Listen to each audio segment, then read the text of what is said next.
আসসালামু আলাইকুম রহমতুল্লাহি বরকাতুহু। প্রিয় দর্শক, আসলে কি বনু কুরাইজার যে বিচারটা হয়েছে সেটা কি গণহত্যা নাকি ন্যায় বিচার ছিল?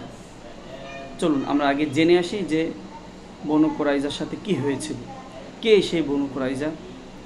তো বনু কুরাইজা হলো মদিনার একটি অধিবাসী ইহুদি গোত্র, যারা মুসলমানদের সাথে চুক্তিবদ্ধ হয়ে মদিনায় ছিল যে তারা মুসলমানদের সাথে বন্ধুত্ব রেখে তারা শত্রুদের মোকাবেলা করবে।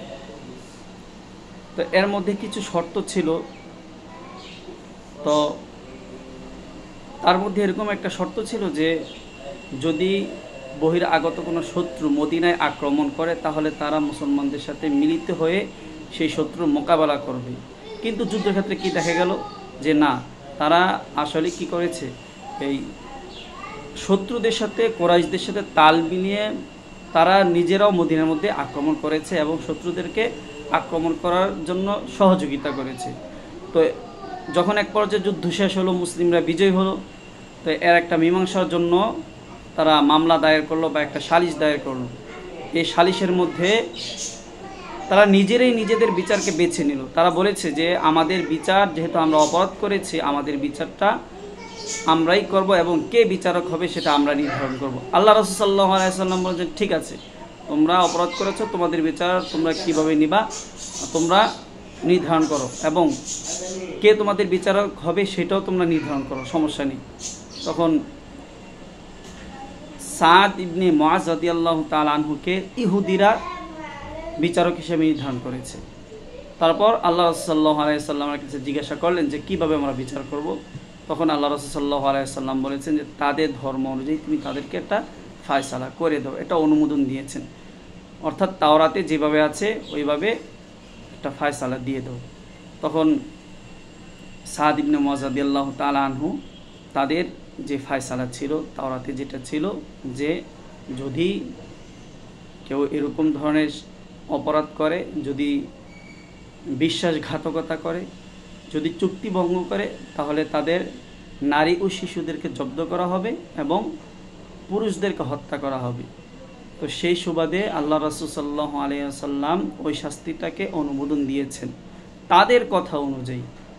তো সুতরাং যেখানে আল্লাহ রাসূল সাল্লাল্লাহু আলাইহি ওয়াসাল্লামের ইচ্ছা ছিল, তার অধিকার ছিল তার রাষ্ট্র অনুযায়ী তাকে শাস্তি দেওয়ার, আল্লাহ রাসূল সাল্লাল্লাহু আলাইহি ওয়াসাল্লাম সেটা না করে শত্রুদের অপরাধীদের নিজেদের পছন্দের শাস্তি তাদেরকে দিয়েছেন।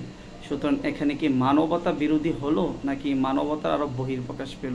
প্রশ্ন আপনাদের কাছে।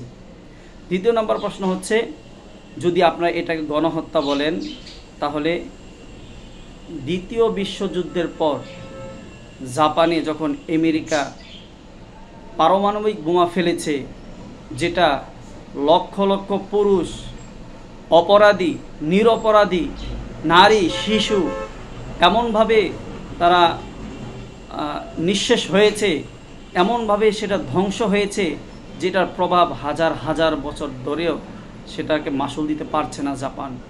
তখন আপনারা সেটাকে বলছেন সেটা যুদ্ধ থামানোর জন্য একটা কৌশল ছিল।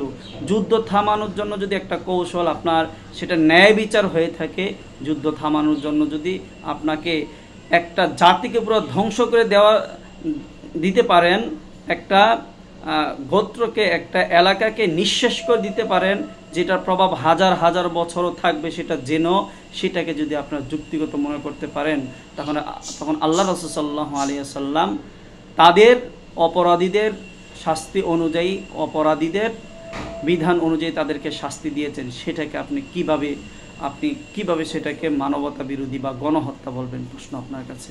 যদি বিবেকবান হয়ে থাকেন তাহলে বুঝবেন, যারা এই সমস্ত ইসলামকে অপব্যাখ্যা করে, রাসূল সাল্লাল্লাহু আলাইহি ওয়াসাল্লামের ওপর মিথ্যা আরোপ করে, তারা আসলে প্রকৃতপক্ষে ইসলামটাকে আপনাদের সামনে খুব কুৎসিতভাবে তুলে ধরার জন্য তারা পায়তারা করে আছে।